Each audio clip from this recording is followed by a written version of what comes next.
Hello, everyone, and good evening, and welcome to Animal Advocates Radio Voices Carry for Animals number 525 shows this evening and counting. And I want to welcome all you new listeners that's tuning in this evening. Thank you for joining us this evening, and also the returning listeners. Can't thank you enough for all your ongoing support. It takes a village out there, and the more of us advocates that come together, the stronger and better we become, because the animals do need our voices. Okay, and action is the main key right there, because we can never give up on them. And I just want to go over a couple things here. I have some bad news, and then I got the good news. Okay, the bad news is Podbean podcast app and web. The live stream is ending on May the 14th. Or I'm sorry, May 18th, and my last show will be May 14th. Okay, and it's on a Thursday. They're doing away with the live stream, with the live studio chat room, with the call-ins. They'll still be operating, but the only offer that they had was to do the group recordings, and that's the host and the guest, and it's pre-recorded. Then it gets published out. So no the live studio chat and no call-ins. So the good news is that I found a new podcast that's going to be starting up June the 4th. I'm going to take off between May 14th up to June 4th to get it together. And the name is getting changed from Animal Advocates Radio to Animal Warrior Radio. And it'll still remain the same Voices Carry for Animals podcast. And the new podcast, with the live stream and also the live studio chat with the call-ins, is going to be Riverside.fm. And this is just great, and I'm looking forward to it. I was knocked down at first, but this is almost the same setup as the Podbean podcast live stream. So this is wonderful, and I want to say hello to everyone that has joined us in the chat room here, and it's such great support. And if you would like, I want to give a big shout out to all the listeners out there on the Podbean podcast web that's tuning in. We want to welcome you all you aboard, and thank you for joining us. And if you would like to join us in here in this live studio chat room, there's just a few simple steps to take, and that's either go to the Google Play Store or the Apple Store, and if you have it already installed, then what you're going to do is search Podbean podcast app and player and install free. And the next step would be to search Voices Carry for Animals podcast and follow, and you're in. And you could come in here with us in the chat room. This chat room is so awesome. You can share this show right from the chat room. You can press like, you can comment. I mean, you can interact with the other listeners. and it is just amazing. But anyway, my name is Debbie Dahmer, aka Mama Bear, and Mama Bear does care because she's on the air. So we're going to have another great show. Hello, Lisa. She's tuning in. Aloha, Mama Cat, and Darla, and my mother, Pat Dahmer, aka Moose. Thank you all for your ongoing support. It means so much. To have all this super team that's going on, and we help each other out and helping animals out in any which way we can out there in the social media world, X and Facebook and LinkedIn, wherever we're at, and we can share and get some, attract the action takers. That's the key. Connect with our lawmakers because they are the big dogs. They're the ones that, create the laws, and so we got to get these laws passed and keep going. We cannot give up because of these podcasts that I have live stream. That's not the only thing I do. I have to go in other directions to help out also. And I don't mind it at all because, hey, being a positive impact out there, doing something about it, because the animals, they do not have a voice. They're defenseless and innocent, and we have to and helpless. So if we don't go out there and help them out, then the problem is going to get worse. Okay, so I hope when I move to this new podcast on June 4th, I'm going to be setting it up on May 1st and just getting everything together and be ready to go back on air. The Mama Bear will be back on air June the 4th on Riverside.fm. So this is a great news for me, to keep going like this because 525 shows and counting is a lot, so we don't want to give up there. The Mama Bear is relentless, okay, optimistic and proactive. But my guest, I want to welcome him back. He's out there working hard and helping out in each way he can. Adam Sugalski, Executive Director at One Protest and Advocacy Organization and Campaign Director at Bear Defenders. And he and both are on the webs, and we'll be giving that website and Facebook page anywhere they're on social media how you can help out.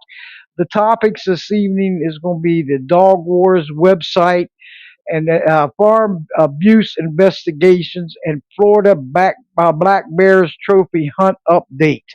And that's what we're going to be aiming at and discussing. So if you want to go ahead and share this show this evening out there to the social media, you're more than welcome to. Hey, the more likes out there, it builds up. And I found out that on goodpods.com, Voices Care for Animals podcast hit one of the top podcasts in 2026 for animal rights. And here I got to start all over again and start from scratch. But that was just so inspiring and uplifting too. I want to see a record amount of action takers and seeing things change. That's the key. But anyway, I want to bring him on. And Adam Sugalski, you are live and on the air. How are you? Welcome Good. back. Can you hear Yes. me? Can you Yes, hear I me? can. Yes, Okay. very good. Okay. Well, Yep. thanks for having me back.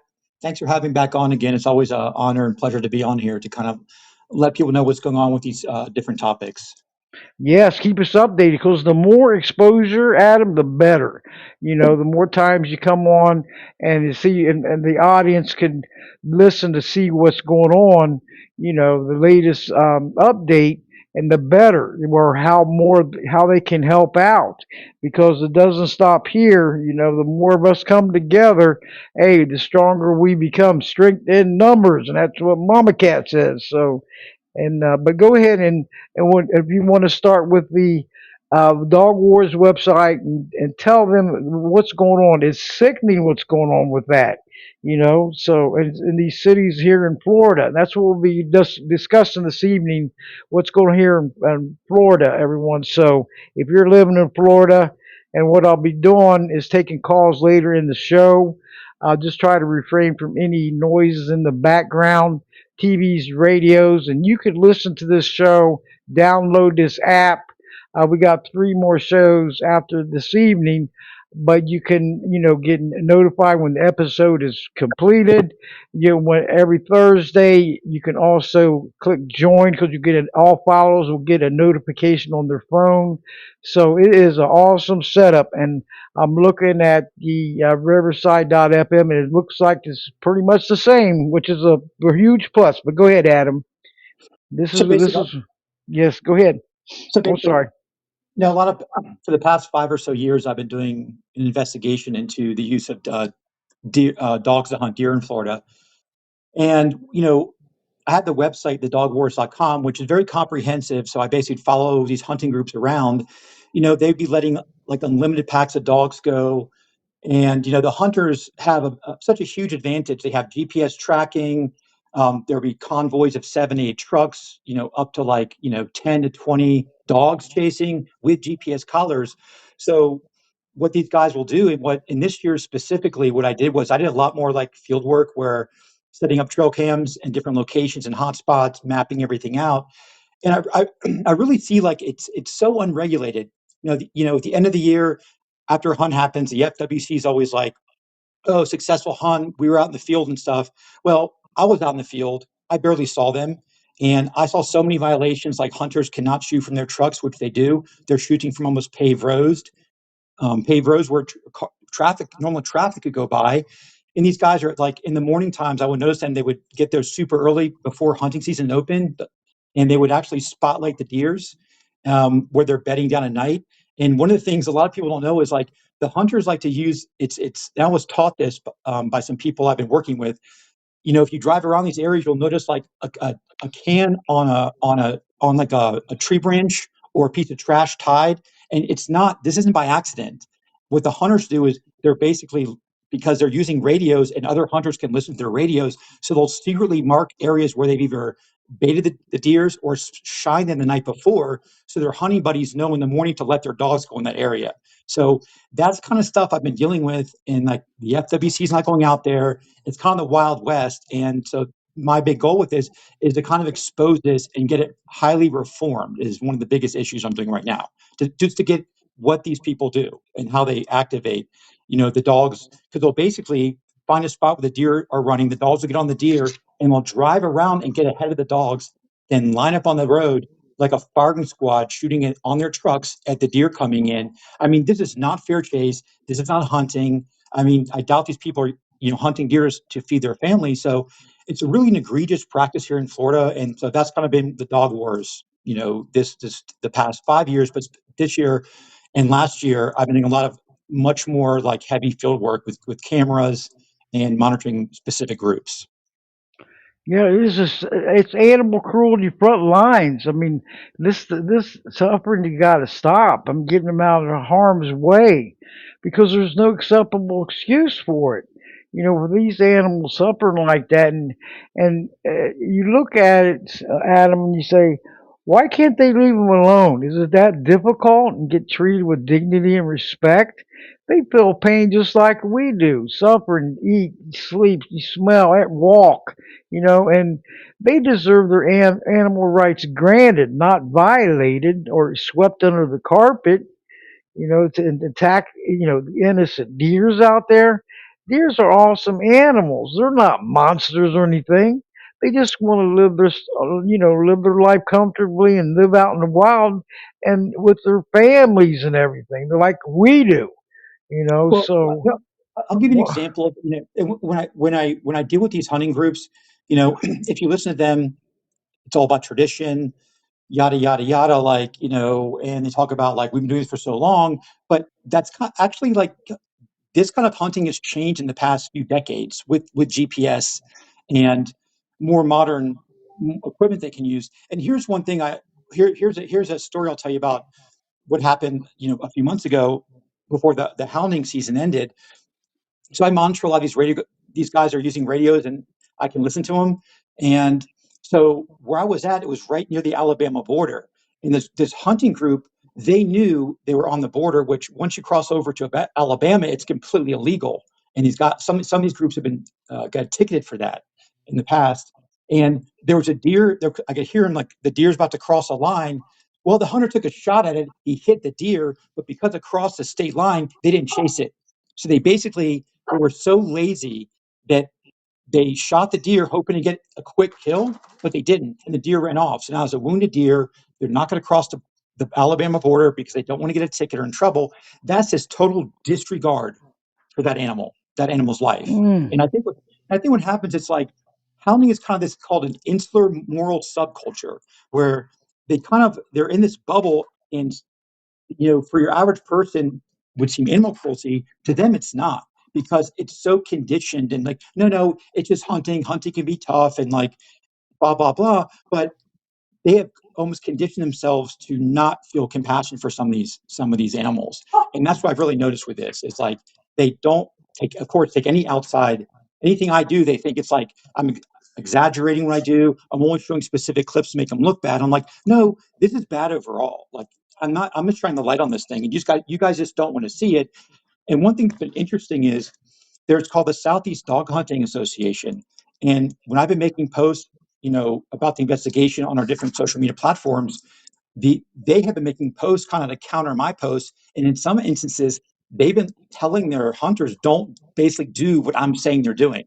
So they're trying to like, actually, I've seen some self-policing within the hounding community only because I've been exposing them. They're very reactive, not proactive.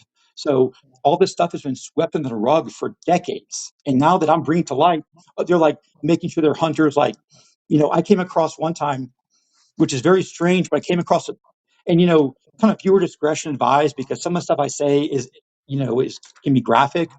So I came across a bucket of deer legs that someone killed a deer, cut the legs off, and had a bunch of Budweiser cans next to someone's property line.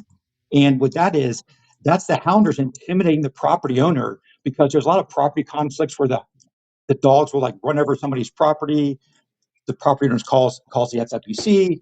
There's a big like conflict between the hounders and property owners. So why would they put a bucket of deer legs on someone's property line?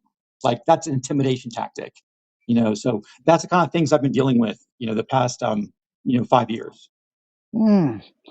I'll tell you, and you're a true warrior out there, Adam. Keep it up, because this stuff shouldn't be hidden and allowed and accepted. Animal cruelty is animal cruelty. It's crimes, and it shouldn't be. All this group's allowed to do, commit as much animal cruelty as possible, and this ones are not. They're going to jail. So something's got to give here, because what you're doing out there. Hey, you're a positive impact in this animal's world. Just like all the rest of them that are animal advocates fighting, true warriors.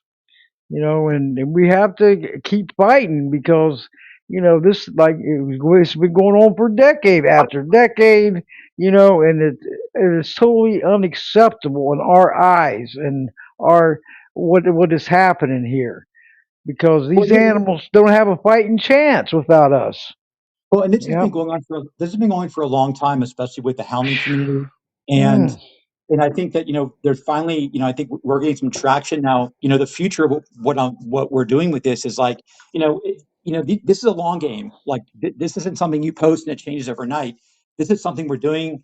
We plan to do until we can get some reform within the hounding community, where limit how many dogs you can use, and the dog should be chipped, because the old saying, that dog ain't gonna hunt, that's a real thing. There's a whole bunch of dog dumping after there's spike in shelters on hunting dogs when hounding season ends. And some of the people I work with, I was leaving one time, I was driving back to Jacksonville, and they called me, and someone had thrown a dog out of a truck, and they saved the dog, and they still have the dog to this day. And they put the radio collars on. So what happens is they have corrective collars on. So if you see a hounding dog, they have this big collar on with with like an antenna sticking up. Well, that's not just a GPS tracking; it's actually a shock collar. So hold on, my dogs are trying to play fight over here. Guys, stop. So yeah, I have 4 dogs, so they're play fighting, of course, doing this, which is normal. Um, but so Yeah, that's basically, fine. If you got yeah. to step, to do something, we'll understand. We'll cover you. No, they're so basically there's you'll hear something on the radio with like tune your dog. So what happens? Dogs are trained to get a tune. It's almost like when it's like electric fence. like people have for their dogs. So the dog gets used to a noise, and then once they go further, they'll get shocked. But when a dog's in a full chase and they try to, these are shock collars on the hounding dogs. The They shock the dogs. When the dogs are in a full chase, chasing a deer, they don't even they'll cross a property line. They won't stop, and that's one of the biggest problems. Is with the dog that my friend found. There were holes in the dog's neck from the collar been on so long. There were these holes where the shocking mechanism was like it's kind of like a little oval thing that sticks in their necks, and it had been embedded so deep. And this dog probably didn't want to hunt, and they just got rid of it, as opposed to having to feed it, vet bills, everything else. Dog, I mean, I have 4 dogs myself. They're very expensive: food, shelter, bathing, flea control. Can you imagine having 20 dogs and taking care of all Mm. of them? I mean, that's gonna be really hard.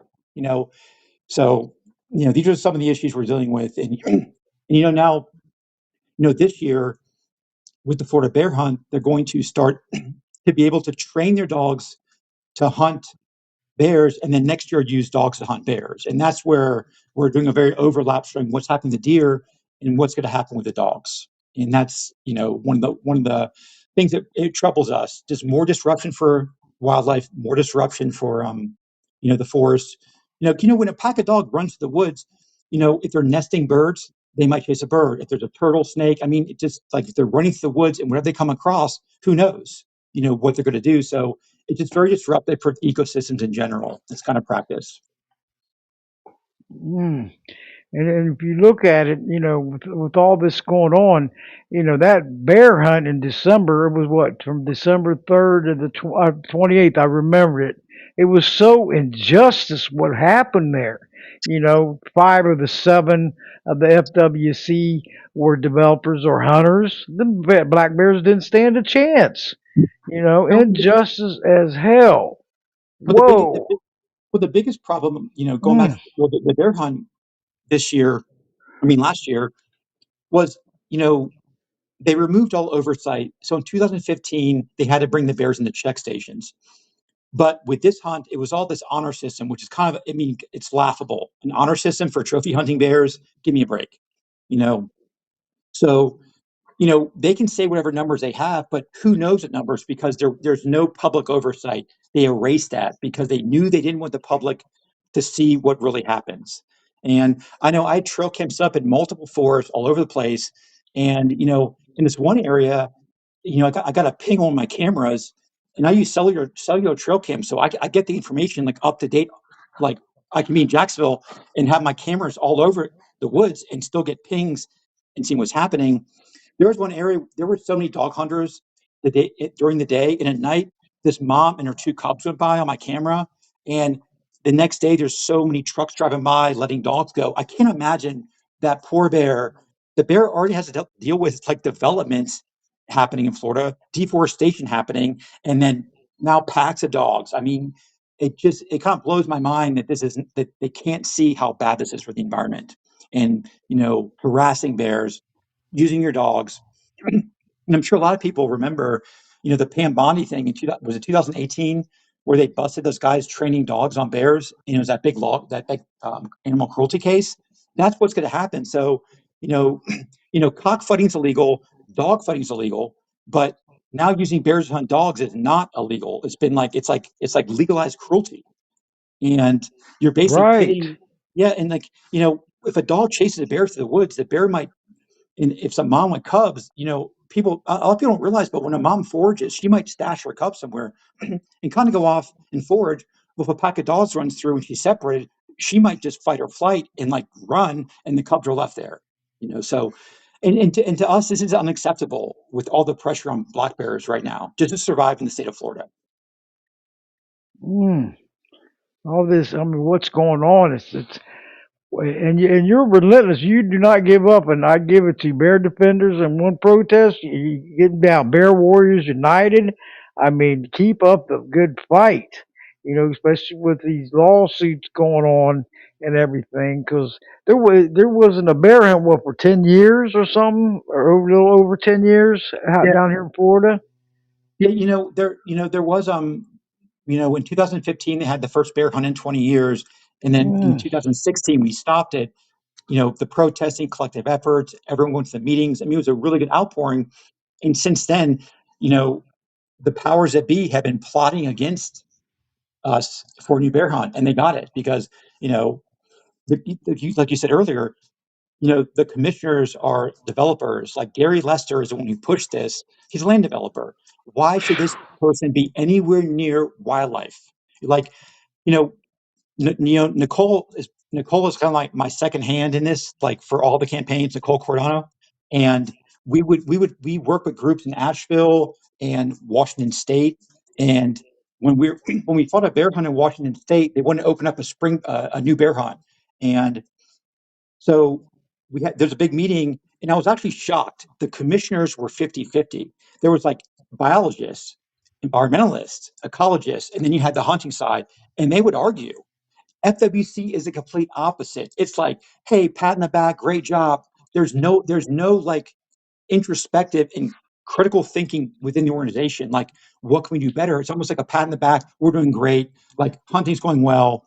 Nothing needs to be changed. It's like they almost like we're like idiots and just listen to them because they know everything. But that's not the case, as we know, as we've seen what the FWC has done with bear hunting, especially in 2015 with that bear hunt. It was completely mismanaged, but they act like it was successful, and that's the problem we're dealing with.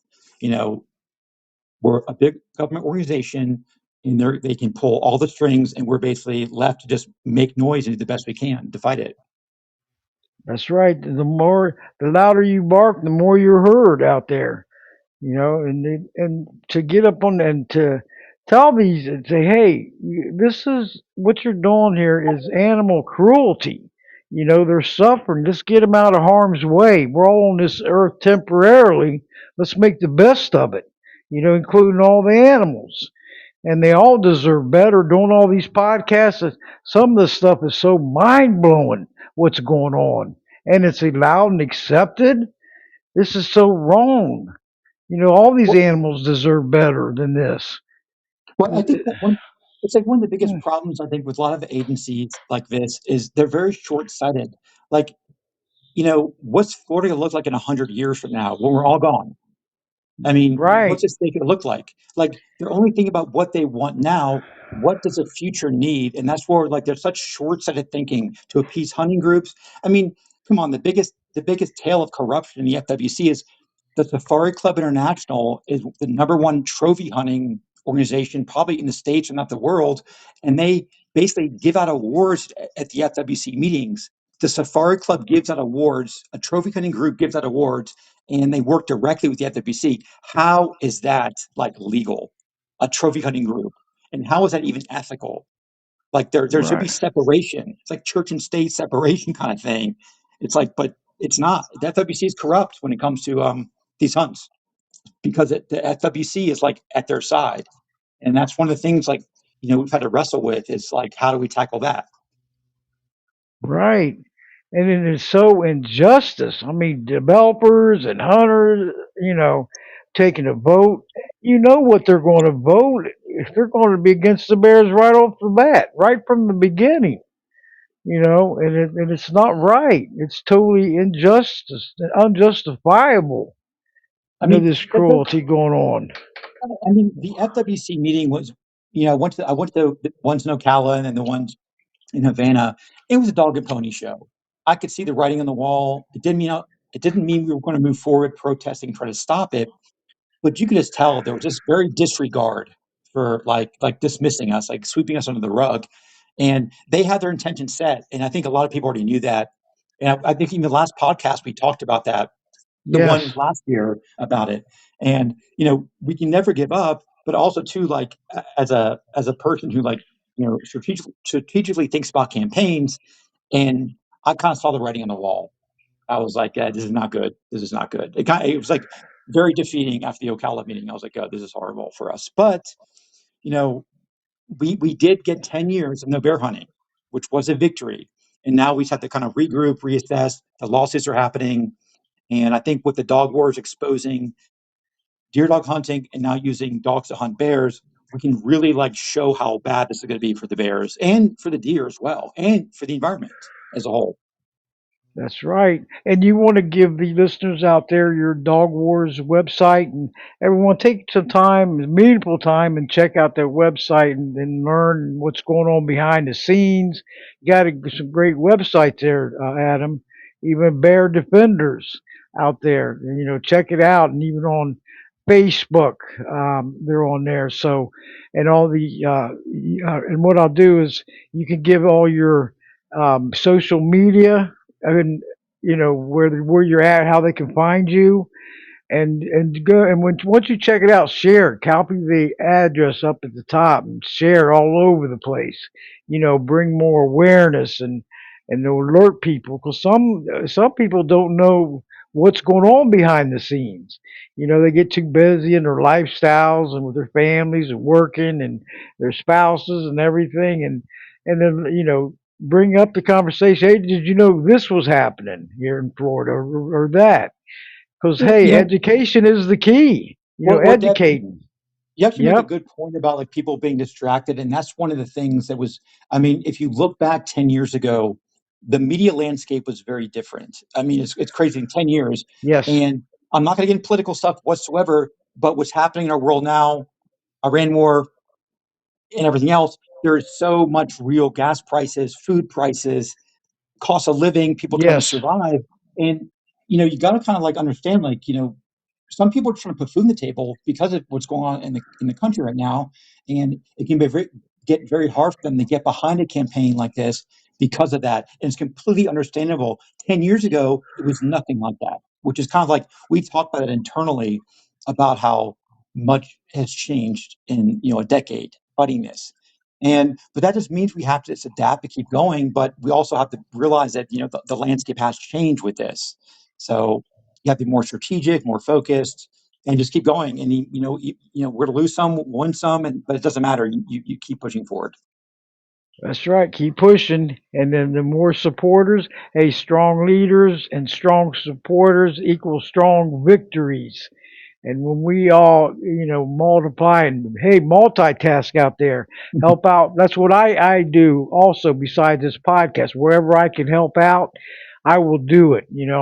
I've what 525 podcasts. I can't help them all at once, but I mean that's pretty much impossible. But where I can and keep having these podcasts going live and getting the voices out, because as soon as this is published, it will go out to 28 other podcast websites, okay?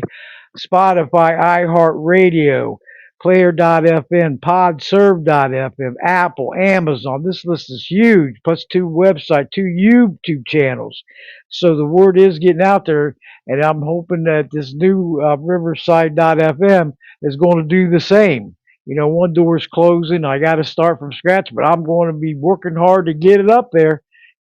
So, and I No, need all of you to do it. no. That, On a side note, you've done amazing work, and like, you should be thank you. honored what you have done. It's amazing.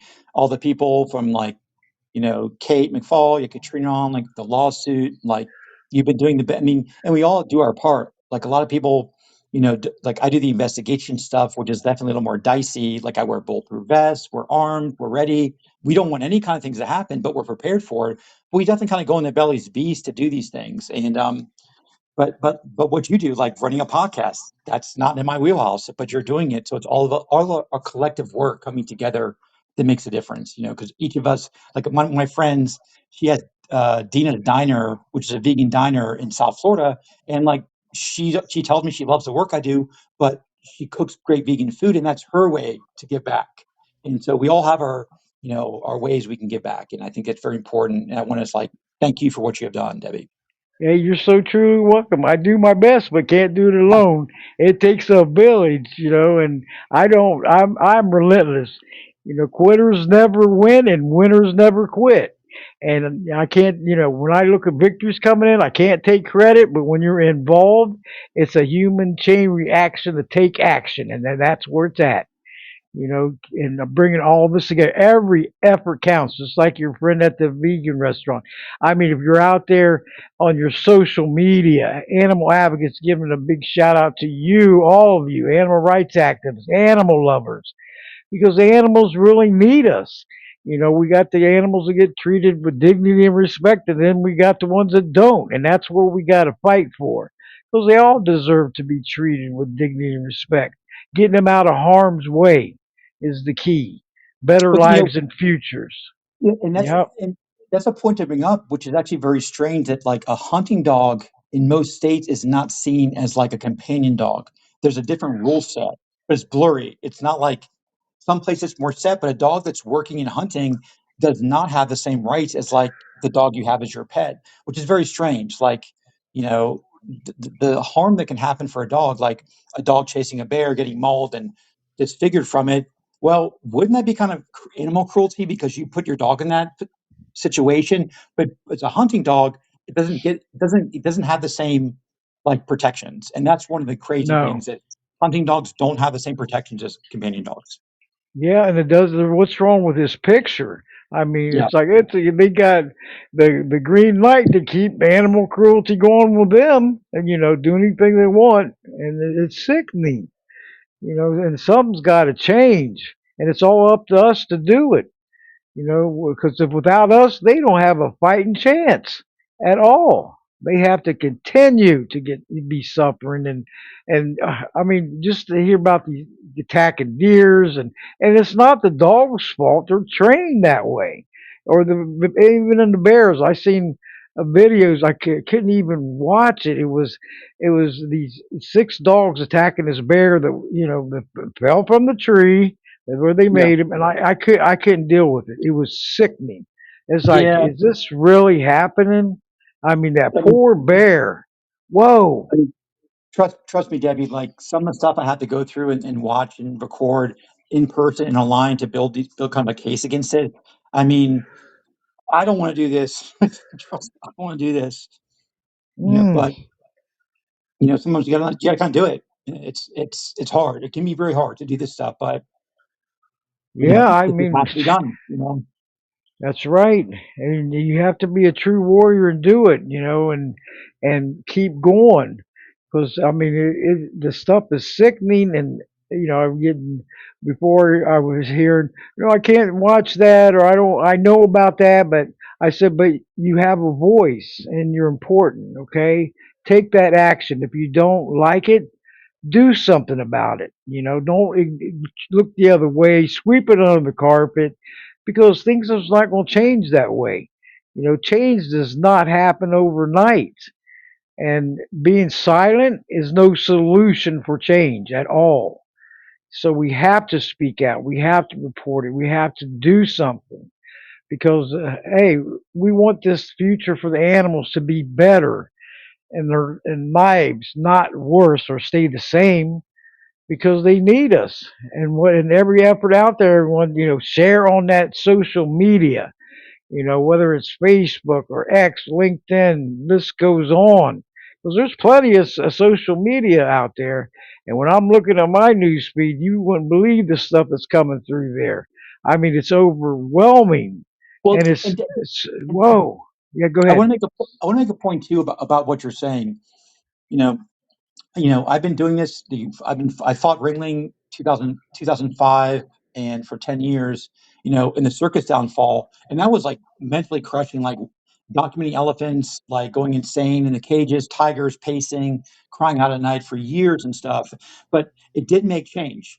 But what I kind of my point is, I do think people need to like limit what they watch because like there are so many horrible things happening, but I've really focused on what I can change. Like, I'm not going to watch some horrible video just to watch it if I can't change it because I know what happens. And, you know, Right. for Yep. me, I had a realization where I was putting myself through almost too much. And that's like I told you earlier, I've been heavily into yoga for the past 2 years. I garden a lot now because I have to take breaks from that, get off the computer because Yes. I notice if I just kind of like burn the candle at both ends, my work suffers, my mind suffers, and it gets hard to get out of bed sometimes because you know what you're facing. Oh yeah, and you have to take them breaks. That's just like between these podcasts. I'm taking 3 weeks off to get this new podcast, but I'm taking a break because I know I'll get stronger. You Yeah. need that. Get that rest to do things. Don't get overwhelmed with this animal advocacy or elder advocacy or child advocacy. Take some breaks because, and then you'll come back stronger.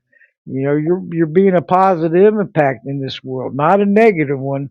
Yeah. But take those breaks because you get, like Lisa said, burnout. You get burnt out, and you don't Yeah. want to get that. You want to And, take that breaks. and I think Yeah, too, a lot of people listening here can identify. We're all very like sympathetic and almost like, you almost not feel the animal suffering, but you're almost empathic. You feel it. You know what's going on. And people like us that do this work, it's very hard for us. But the people we're fighting against, they don't have that. They don't feel the same way we do. So for them, it's just business as usual, hunt, this, whatever. So it's so important because they can just keep go, go, go. But for us, because we're doing the very hard work and we're dealing with the suffering, it's like we're not like your average person that's doing the hunting. We have to like take conscious breaks. It took me decades to realize this. Like, and I'm like, as you get older, like you only have so much like protecting your energy, and so I've really had to like, I'm kind of getting to a flow now. It still gets tough sometimes, but like I definitely, learned a lot because in this world, a lot of people do get burnt out and never come back to it, which is understandable. And so I don't want to like, I'm in for the long haul, but I have to make sure that I can take the time for myself between the fights, you that's know? right. Take plenty of that me time and R, and spend time with your pets at home and your family, your friends. Do things. Don't smother yourself with it because then you're going to turn to a burnout. And then get away from that computer and phone and just go and enjoy life because we're only on this earth one time and that's it. One age, one time. And so are the animals. So, and there's plenty of animal advocates out there that's doing it, and I've seen some get so burnt out, like you was talking, and then they disappear. And it's like, They do. whoa, Yeah. and it's sad because we just lost another animal advocate. Yeah. But but what can you do? You can't force them to do it. We just want to recruit more, and don't get to that stage where you're going through a depression because you're fighting for them, and you have that your willpower to stand up and say, hey, enough is enough. We can't do it with being silent and looking the other way because that's what it takes is take that action is the key. When them victories come through, you want to. When I see them come through, Adam, I do the mama bear happy dance. Well, I mean, like even for me before the podcast, I went outside and my dogs and I were in the backyard. Like I'm like growing like basil seeds, had dill, like I'm growing little vegetables and watering my garden. And like that's like my happy place. Like, and then I Yep, can come on this podcast and talk about some of the real horrible things. But to find that balance, it's like the simple things like, watching a bird build a nest in my backyard or, a praying mantis right. on a leaf, the simple things in life that I think we get so caught up in things that we miss. But it doesn't mean we're not That's going to fight. right. It just means we have to like be present when we're not doing these things, as opposed to worrying about the next thing we're going to do. Yep, that's right. Take that time. Take that me time. That selfie time. And do things and break away to enjoy life. And the Because thing, that's and the so thing is that, important. and the thing is, you're not, and you realize you're not a bad person doing that. I think a lot of the kind of the ethos of this is like go, go, go. There's always an animal needing you. That's true. There's always something you could be fighting against, but you can't. It's unsustainable. Like it's impossible to sustain that kind of mentality. And when you're younger, it's easier. As you get older, you have to kind of pick and choose your battles. And so I think that that's one of the things as we get older and we grow, we realize what can we do, what's important in our lives. Still doing this fight, and it's almost like you're like I would have think was like I felt like I was never enough because I wasn't doing enough, but that's not true. This is not true. Like I am doing enough, and I'm doing what I can. Take the breaks, and there's nothing wrong with enjoying life either. I go surfing, like take it, but it's like enjoy your life too, but get back to the fight when you can. You know, That's right. Yes, because we all need that. Every single one of us. So I said, hey, when I'm on this 3 week break, I'm gonna take break, enjoy it, get this new podcast together, and I'll still do the advocacy online and stuff. But I won't be doing as strong, but once I come back, when I get my strength and everything back, pick up, the mama bear's gonna be on a roll again. Of course Catch you me will if you be. can. Trust me. Yeah. The You'll mama be the can phoenix run. coming out of the ashes, brand new. You know. Yep. And Mama Cat is put in there. Can't wait to join to celebrate the victory for the Bears. Yes, and I mean that's going to be a victory in itself. But any victory out there means so much because that takes teamwork from the start to the finish, right? I mean Yeah. we need all of you, not just some, all of you, a village to make it happen. And your voices and especially actions really do matter. And if you think the other way, no, we do need you because I can't do this alone. There's no way, And when the victories come in, you say, hey, there's proof again. That's victories happen. That's teamwork, and we love Well, that word teamwork. Yep. and there's a big thing too, like, working with good people, and like there's an energy with each other that kind of propels this message forward. But what you're saying is exactly true. Like, nobody moves alone. It's impossible. It takes all of us collectively coming together.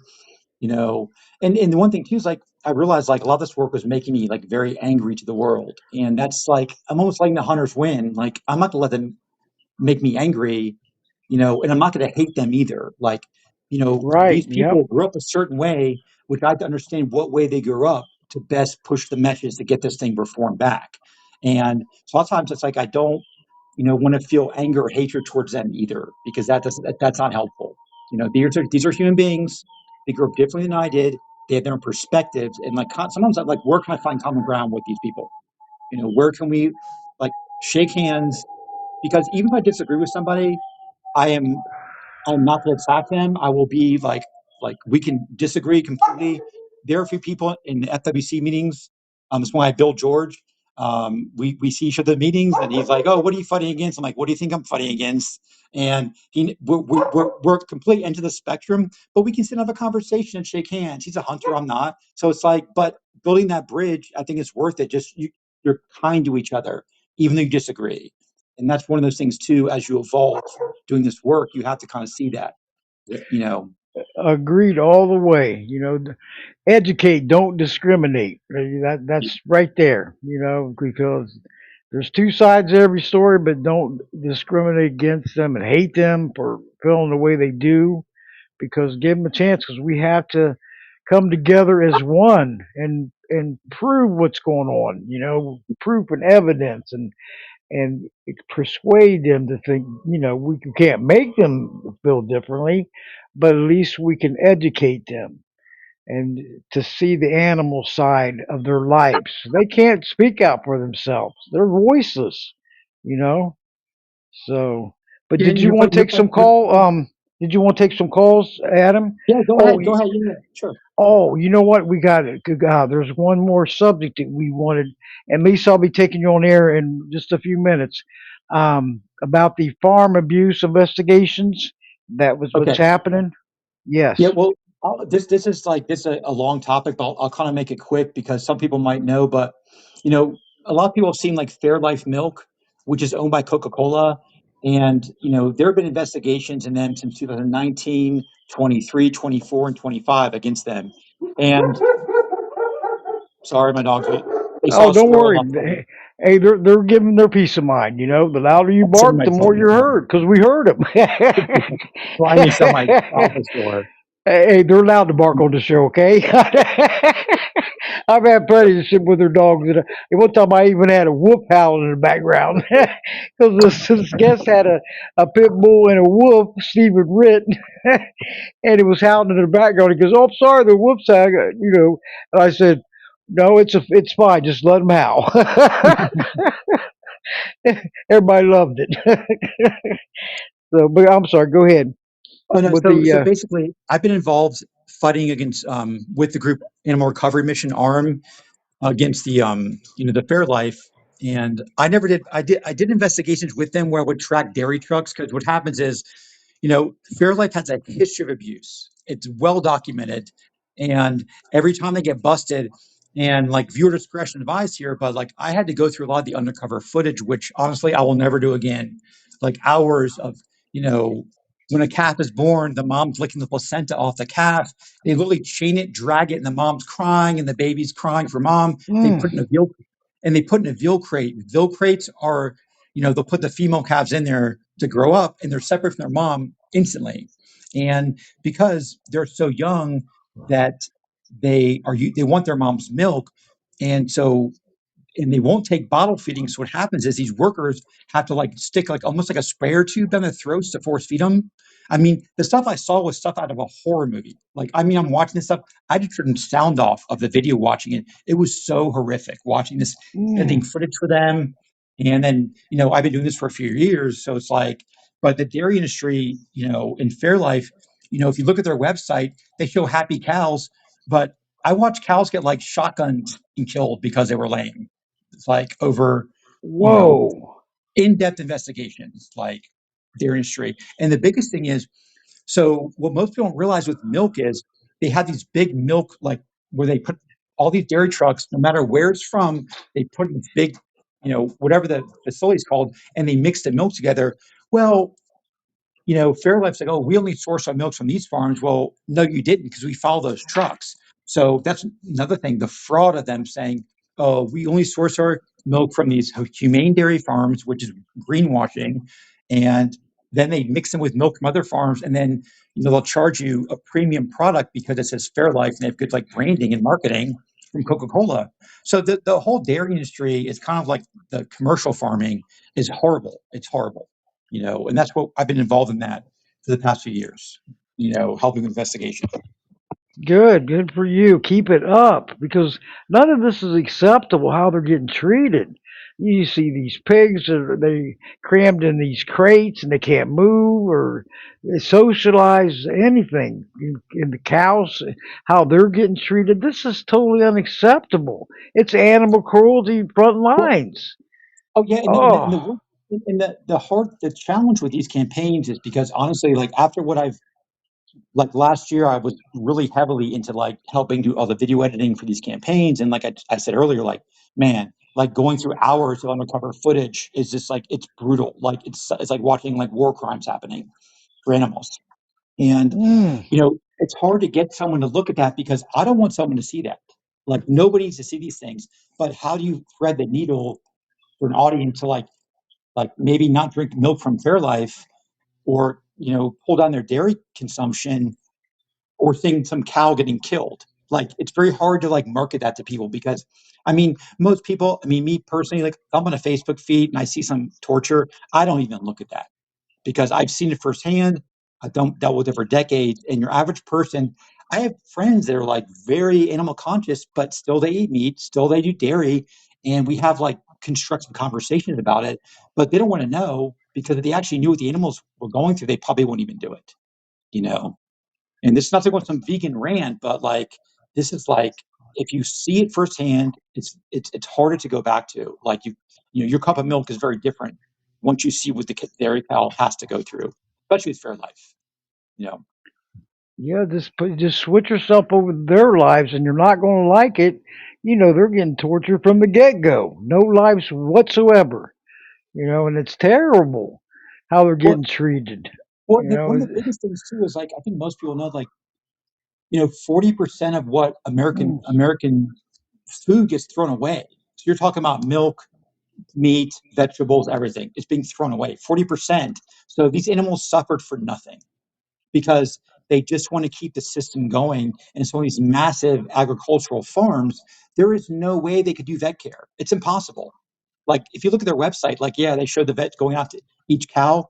If you can see this from an aerial view with these animals, it's impossible for a vet. They'd have dozens, if not more, veterinarians going out and checking the welfare of these poor animals. And so that's kind of the big thing. This massive agricultural system. These cows and pigs and everything else. These are line items on a spreadsheet. They're not living beings anymore, and they're looking for corporate profits. But like why couldn't they like have less cows? Like I said, 40% is thrown away. It's kind of disturbing. These animals are suffering for nothing. right. And it's sickening. So keep it up because hey, don't give up, and because hey, I mean I'm looking at everything, and there are victories coming in, positive changes, but we need more. We got to keep it up, and all of There- us, there- strength in There's a web- numbers, Mama Cat. Yep. there- there's a website. I can't really share it because I'm on the phone, but it's called fairlifetransparency.com. That has um, a lot of the investigations. Now, I would caution people to click on the videos, and because they can be very like disturbing, but you just read the text and you get enough of it. And actually, that's one of the reasons. Like, when I create the dog wars website against deer dog hunting, I kept it. I kept it not like you know I didn't want to see the animals been killed. I didn't want to make it like, what a warning on it. I want it to be accessible to anybody. So you're not going to see something that's going to make you like click off the web page. I don't want to be graphic at all. And so with the Fairlife stuff, fairlifetransparency.com, just don't click on the videos and you can just read through it and see how bad it is. But the videos will show you the truth, which, I wouldn't want to watch it. I don't want to watch this stuff myself. I've seen it already, but it just shows you the truth. And, people don't want to see the truth about that might make them have to change their behaviors. It's one of the biggest things as well. Like it requires, you know, someone to like, especially with the dairy industry, it's so heavily subsidized by the government. It's so cheap, that's if it wasn't subsidized, they wouldn't be able to do this as much as they can. Mm. But check it out. Take some time and get the word out. Because hey, we all got to know what's going on behind the scenes, the truth and reality of it all. Nothing hidden, no sugarcoating it. No beating around the bush. We have to know. We have to educate ourselves. Do some homework on this stuff. It's so very important. And Adam, I wanted to give Nicole a big shout out and all she does too. Hey Nicole, I was hoping you would be listening in, but if you can't, I understand. But one, they were thinking about you and all you do, because We she's well, great too. her and I were just talking because it's funny because I was talking to her because right before I got off work and then I went to go to the gym and then I ate some food and I took a nap on the couch. I woke up at like 6:15. I'm like, oh crap, I had the podcast. I called her. I called her to like, and I went outside, watered my plants and everything else. But I was like, oh my gosh, I like fell asleep on the couch. Like tired from working. It's like, Hey, hey, you need that rest. Take them power naps. That helps out a lot. oh, But exactly. I yep, love a I good had nap to. these days. I had this one guest. This was years ago on TS Radio that he slept through, and I was wondering where he was at, and I got a hold of him too late, And he says, "Oh, I fell asleep and forgot to wake up for the podcast." I said, "It's fine. We'll reschedule you. It does Yes. happen. It doesn't happen just once, but it can happen. But No, but I was ready for it. Like I've been going over my notes and everything else, but just like I didn't think I'd crash out like that. I just kind of like I called Nicole a laugh and like so, but like what you said, like Nicole's kind of like without her, a lot of this wouldn't have happened. The bear hunting, everything else. Like she's incredible petition writer, campaign director, everything else. So it yes, just she is. yeah, it's like exactly. Sometimes I feel bad because it's not about me. It's not about like what I'm doing. It's about like the collective working. And I think that having someone like Nicole kind of at my side, just a complete, such a sweet human being, nice, but a fighter as well. She's like a kung fu master, like badass. So yeah, so she's awesome, and I'm honored to work with her. Oh, a super team. You got a super team going on, and that means a lot right there. That's inspiring and uplifting right from the get go. When you work well together and do things and just keep, for the better, not the worse, but for the better. And you can always inspire each other to keep going. That means a lot. I mean, that's what the super team I got going on. They help me right along. They, keep me up and inspired and hey, we're going to keep up the good fight because that's Yeah, what it takes. yeah, So and I yeah, think and too, like get like getting like a lot of times you use campaigns like it can be like you're doing this or that, but there comes a point where like you work together, and that's where like the kind of magic happens in campaigns where like there's no egos, it's like, what is the best outcome for the campaign? Like, we can all feedback, but make sure it's not personal. Like, and that's where I think I love working with the people I work with, because it's not about like, oh, let me post on Instagram and look at me. No, it's like, what are we doing to get something done? There's no ego involved. It's for the animals. That, that's And I think right. that's one of the things that makes a big difference with the people I work with. It's for the end goal, not about like any kind of personal, like validation. That's right. You come together. You two been working together a long time too, and A decade, that's yeah, a over a decade. yes. Hey, my and Nicole, send your mama bear hugs. Keep it up. And, They and and gotta. and Nicole too. Like, Nicole did a bunch of investigations against circuses. Like, she was with me doing this. Like, she's all part of the dog wars. Like, a lot of the footage I have on the website is from Nicole. Like, because when you do footage, like, I would go solo sometimes and document, and it's really hard to film and drive. And so Nicole would come with me, and like, she would be the driver, and I film. And the thing is, like, when you do that, the driver gets credit for the filmer because you're working like in a symbiotic way. Like, she drives, she slows down, like, hey, she knows what to do when we come across the group. We cut the chatter in this film.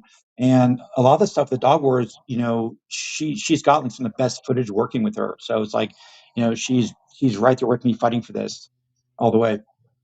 All right, the good news. And one other thing before I take a couple calls here is in the one protest, you said that you was the director, or it's changing over with the what is it, the donations and all that.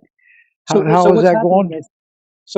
is the nonprofit One Protest is kind of going to be absorbed in a new nonprofit called CPF, the Consumer Perfection, um, Consumer Fraud Protection, CPF. So it's basically, the goal is to like expose these big corporations that are like lying to the public about the animals are treated, but it's not going to change anything for us. It's going to Okay, basically, great. yeah. Yep. So Well, best of yeah, luck. Yes, Consumer best of Protection luck. Foundation. So basically CPF.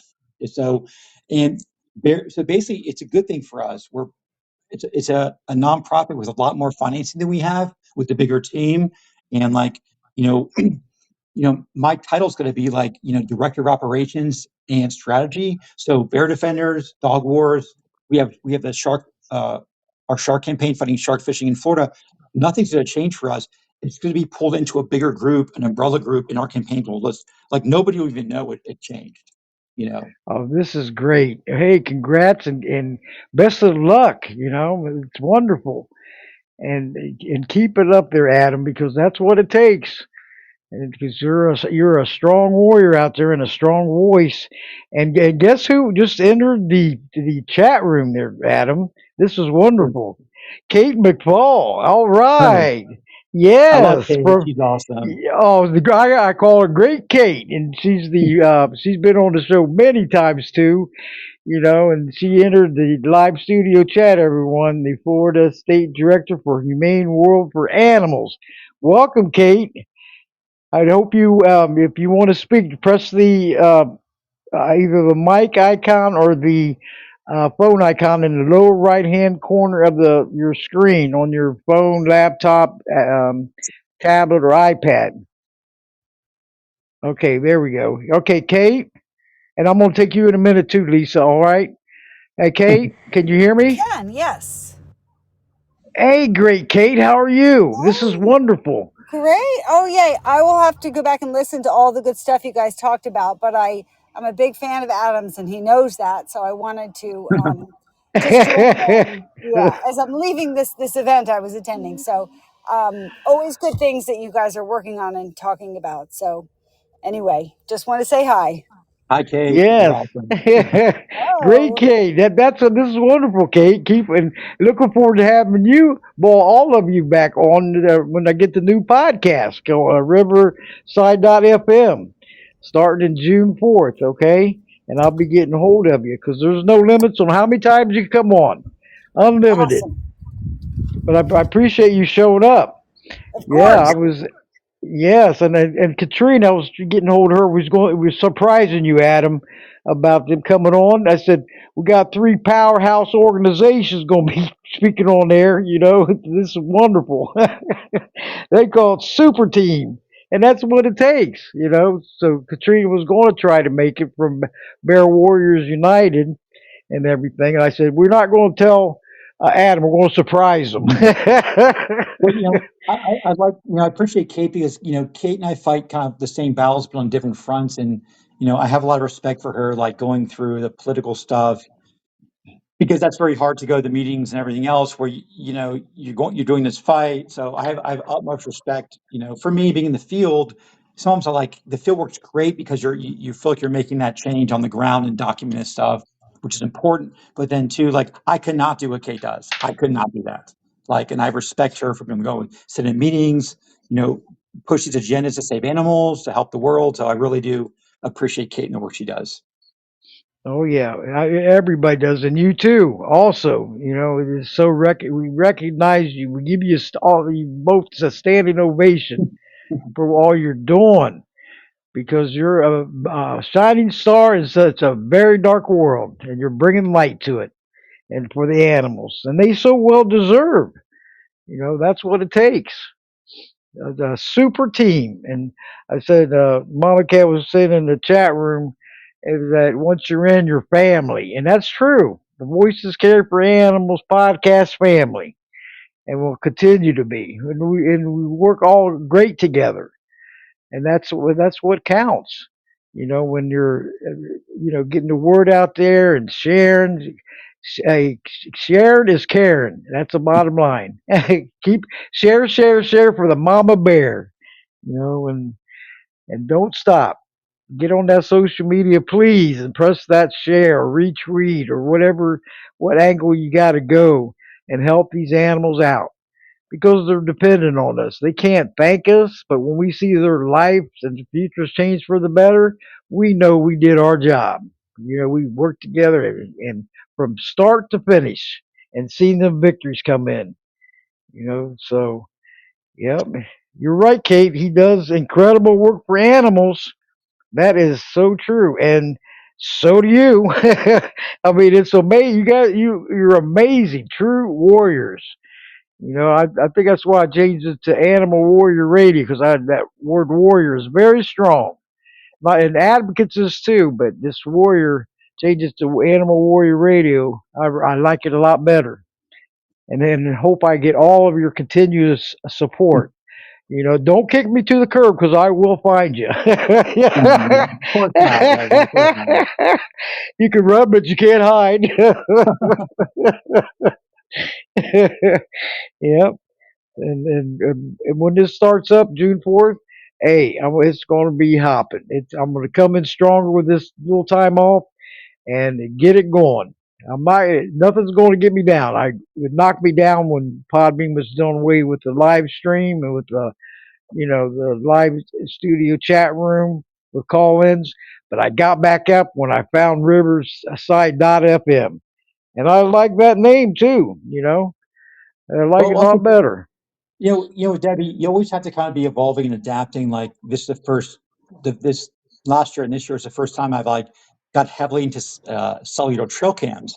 I learned a whole new skill set and to expose things. I drone, I do undercover stuff against the hounding, but now I'm using these cams everywhere. And it's like you always have to be evolving, adapting, and what is your best, way to expose them. Like right now, with what I'm doing is like I'm using basic, since I'm doing the trail cams, I'm collecting a lot of metrics because they can argue like they can say, oh, you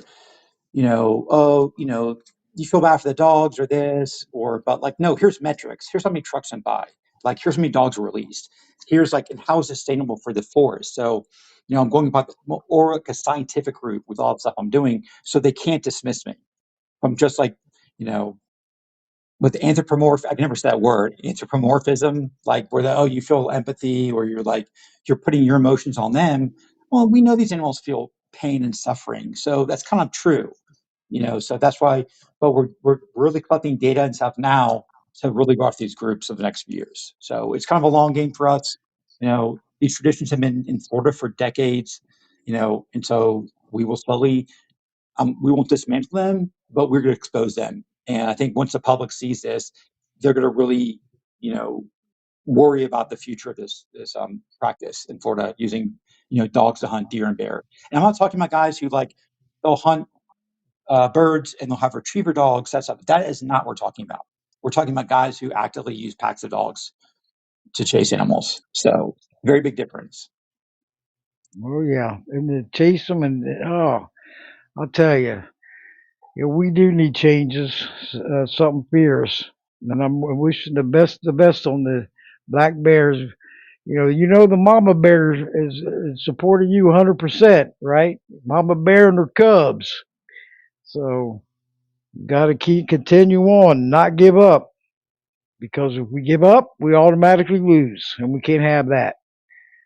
So. But anyway, Kate, did you want to have anything else you would like to say on air? You're more than welcome to. Are you still there, Kate? Can you hear me? I'm not sure if she got on mute or, but a big shout out to Katrina Shadex, Bear Warriors United. She's been a guest too. She probably couldn't, something came up, but give her a big shout out too, because she's supposed to call in this evening. And keep up what all of you are doing. It's so enlightening and such inspiring what you're doing, because it means so much to all of us. Okay, I got another caller. Michelle, you're live and on the air. And thank you. Great, Kate. Michelle, you're live and on the air. Go right ahead. Thank you. Thanks for joining us. Thank Yes. you. Oh, Thank you. Adam, this question is to you. What specific action can we take here, our group that we have online right now, for the Bears specifically? A simple action that each of us could take, or an ongoing action, I don't care. And then the second part of my question was, you ever thought of some of this footage that you're getting that's very graphic? I've noted some other campaigns in factory farming that have taken that footage, put it on the side of vans, and actually park those vans in front of desired locations to expose. So the first question with the black bear hunting, it's one of those unfortunate things where it's like there's not a lot to do right now. And I mean, just from my point of view, because every year within FWC, they're going to have a bear hunt, and with the lawsuit happening, hopefully the lawsuit will have traction to stopping it. But I think it's like I said, it's hard to sit there and wait sometimes because you want to do something, but we will be releasing stuff probably the next few months to really try to like get more pressure and exposure how using dogs to hunt bears is bad. But right now we're just getting all the piece of the puzzle together. So right now, I mean, you can always contact the FWC, like always, like email the FWC commissioners and say we're against a bear hunt. Like you can always be doing that stuff. And sometimes it helps you go with your group. Maybe once a week, you guys flood the commissioners with emails about stopping the bear hunt, because right now the director is the one who chooses to have a bear hunt. So he's the one that decides it. But a lot of times, this guy's probably just a puppet for the commissioners, as we know. Like whatever they push down on him, he'll probably do. But with enough public pressure, there might be, at least like increased noise, increased energy. And so that's what I would say as far as the bear hunt goes. And that's And then, I'm sorry, is that the FWC for Florida? yeah, FWC Florida, yes. Thank you. And then your second part with the dairy farm Fairlife stuff, the problem with that is like, Coca-Cola is such a huge company that owns Fairlife. Oh, no. Those are strategies that some factory, I'm sorry to interrupt you, but I think you misunderstood my point.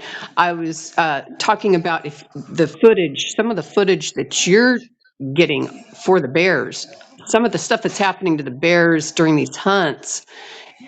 Have you ever thought about maybe getting some of that footage, getting a van and parking it in front of places and playing that footage? Because I've noticed some campaigns that have done that with very graphic factory farming, Yeah. Oh, yeah. and Well, it see, seems to be and effective. the thing with the bear hunting photos and everything I've gotten, like I'm not getting that like kill shot. I'm getting more of like, 100 trucks driving around, guys speeding, like hunting trucks, dogs being released. But there's not that thing that would make like someone seeing that. It'd be hard to get them to understand that and like 30 seconds because it's a complex topic doing this, and I don't have like the footage of them like mauling bears. But there is footage of that from the 2018, which actually that's actually a good idea. Is like from the investigation with Pam Bondi when she was Attorney General here, where they broke up a we are training dogs to hunt bears. So that footage is horrible to look at, and that's probably a good thing to do. So, but the I think footage you I should have, use. I think you should use that. I think you yeah, should put it up, and I think you should have it on the side of a van and just let it roll and park that van all day at locations where they wouldn't want it. yeah, yeah, and that's a great That's just idea. an That's idea. a great idea. Yep. Thank you. Thanks, So Michelle. thank you for taking Michelle. Appreciate it. That's another one of my animal warrior sisters. She helps me out with my Animal Advocacy United group on Facebook and my Voices Carry for Animals support group. Thank you, Michelle, because I know I can't be there all the time, and your help is very recognized and appreciated. And everything you do, plus sharing all these shows. I'm surprised you're not in Facebook jail again, like me. And, I better quit bragging because I haven't got in jail, at all this year with Facebook. So I'll probably get off air and then they'll say, okay, you're suspended. But thank you so much. And keep it up, Michelle. I appreciate all of you and all you're doing. But we want to take some more calls there, Adam, because I got some more callers. And Of guess who course. just entered the live studio chat room? Katrina. This is awesome. Okay. Yeah, and Lisa, did you? I'm sorry, I got by and everything was happening. Lisa, did you have anything to say on air? You're more than welcome. And then I'm gonna bring Katrina on. Can you hear me, Lisa? Hello? Nope, I'm all set, thank you. Are you sure? Yes. Because you're more than welcome. For now, Okay. yes. Yeah, I know. And I hope your hand's better than that surgery. Yeah, well, Yep. I got a cast on the other one now. Oh, Yeah, geez. I know it was too much. She's hey, you're a warrior too. You know that. Yep, with Um, all both hands. yep. But I'm so No, glad to see you in here. It's you too. wonderful. Thank you. Thank you. And another animal warrior sister. Love it. Yep. And but anyway, Katrina, if you want to speak on air, there's a phone icon or mic icon in the lower right hand corner of your screen of your phone, your iPad, tablet, or laptop. Go ahead. Can you hear me? Yeah, I can hear you. Can you hear me? Yes, of Hey. course. Hey, welcome. Thanks for coming to join us. Kate was in Yeah. here too. Oh, Well, good, good, good. Well, yeah. I would have been on earlier, but my son called and he's in and out on Navy ships. So whenever he calls, I have to take it. Oh, Yeah, of hey, course. totally understand. Totally understand. No And problem. all listeners, hey, Bear Warriors United. Yes. We got some powerhouse organizations speaking on there this evening. Right, 3 of right. them. Yeah, we've Yeah, and got, isn't this wonderful? yeah, Kate McFall. Kate McFall with Humane World and Adam with Defenders. And then you have Bear Warriors United. We did some really good work last year, opposing the bear hunt, but um, Bear Warriors United filed a lawsuit to stop bear hunting in Florida, and we just received a notice recently. We have our first court hearing on May 13th, and everyone will get to join by Zoom, so I can send that link out to you. You can share. So this will be addressing the FWC's motion to dismiss, and hopefully the judge will reject it. And then if she does, we go to trial in August. So we want to have as many people, online and in person supporting stopping the bear hunt in Florida. Yes. Hey, I'll be sharing it too. Okay. Yeah, yeah, I'll get the awesome. link Thank from your you. page or Bear Warriors United and get the word out there. I'll share it in every group that I admin on, page, X, LinkedIn. It's going to get out there. You Awesome. know, Thank you. Thank you. teamwork. That's what it takes. Yeah. And Yep. Kate McFall, Humane World, filed an amicus brief to support our lawsuit. That's kind of like it's a friend of the court, where another organization can support the plaintiff, which he has done. And I think Adam might be working on that as well, because Adam has hands down the best evidence of the cruelty that using dogs with bears, it's just horrible. And Adam is Hello? Can you hear me? Since you got cut off. bear hunting. Oh, yeah, I think she fell off the boat. Mama Cat, can you throw another life raft to get her back on? I see when they fall off, they fall off the boat and they get back on my life raft. Okay, or Katrina, can you hear me? Yeah, yeah. Can you hear Okay, me? there you are. She's back on. She got back on. Yep, there's Mama Cat. If you look in the chat room, she's got a Oh, Mama Cat. that's You too funny. much. Yeah. Hey, hey, this show or this podcast is all natural. you know. That's funny. Yep. But yeah, we have a good team. We hope to see everyone online May 13th. Everyone can get a hold of me, Adam, Kate, if y'all have any questions about how to support our lawsuit to stop the bear hunt. And we have to, there is a person running for governor that is very opposed to the bear hunt and wants FWC reform. So as we get closer to elections, if that's something you want to address, we can tell you exactly who that person is who is opposing the bear hunt. And I was just on a call last night, and I'm an official environmental coalition advisory board member for this guy running for governor. And he has stated that on day one, he will start FWC reform and get some changes in there that is greatly needed. And like I said, he opposes the bear hunt. So unfortunately, he won't be elected before the next scheduled bear hunt. So the only thing we have to stop the bear hunt this year is our lawsuit. So everyone send out your prayers, positive vibes, whatever you do, that we win this, the lawsuit, the trial in August. It's imperative that we win, because I don't think we can go through another, bear hunt. It's just too hard No, on the heart and the soul. that's right. That is Yeah. right. Yeah, Yep. agreed. Yep. It's too much. So we got to fight harder. And this is great news to hear what all you're doing. So keep the prayers coming. We are the Black Bears voices and everything. So we got to do what we can do. And take that action. Help Hey, them out. Adam is Like I on said, I'll be.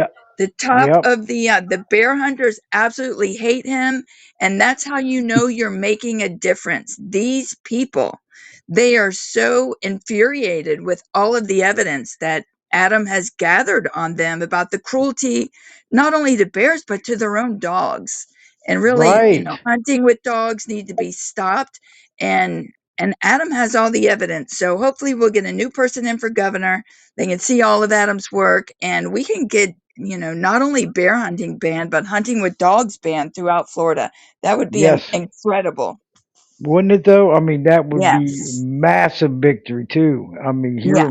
in Florida, and Hmm. we're the Bears' voices and the dogs, all the That's animals right. out there. We're the Yeah. only hope to carry on. Agree. And So we have to, we need to put principles over political parties, and we all need to work together for the animals and forget about Republican, Democrat, NPA, all of that. We all need to work together for the animals. yes, agreed. Oh, Katrina, you couldn't say it any better. Well, Because we don't. Debbie, we talked about earlier about how, like, in these campaigns, like, it's not about egos. It's about how do we save these animals, and That's that's the right. difference. Like, and the thing is, like, the people we're fighting against, they don't sit up at night upset about what's happening. They're just counting the dollars, and we're the ones on the ground fighting this. We feel the pain, we feel the suffering, we understand it. They could care less about it. So the fight's always harder for us because of that. But because we have these great coalitions coming together, like we all have our, like, the lawsuit versus the field work versus this. I mean, it's like it's great. We're all coming together, to fight this. That's right. Keep your all your differences aside, because we, the people of the United States of America, we're doing what's right. There's no breaking it No. down, And we showed what we and that can matters. do when we work together. Florida Bear Advocates did something that's never been done in the history of this country, and we were able to save 120 out of the 172 bears that were supposed to be slaughtered. We were able to save 120 of those by buying those hunting licenses and by paying hunters to not kill bears. And I know we can do more this year, but we don't want it to get that far. We want to stop it before it even gets there. But Florida advocates, we want everyone in the country to use the playbook of what we did. Buying those lotto tickets, applying for bear tags, and paying hunters to not hunt bears. And we found out so much good information from these hunters. They were nice, they were respectable, and they gave us information that the FWC does not want out there. And we're not broadcasting that, we're saving it for the lawsuit. But when bear hunters give you information why you shouldn't be hunting bears, that speaks volumes. And it just all the more supports the fact that the FWC was wrong to do this, and they will continue to be wrong. And it could be their undoing with this because, we're going to get back, we're going to get justice for the bears, and it's going to be all of those commissioners not being on that FWC commission.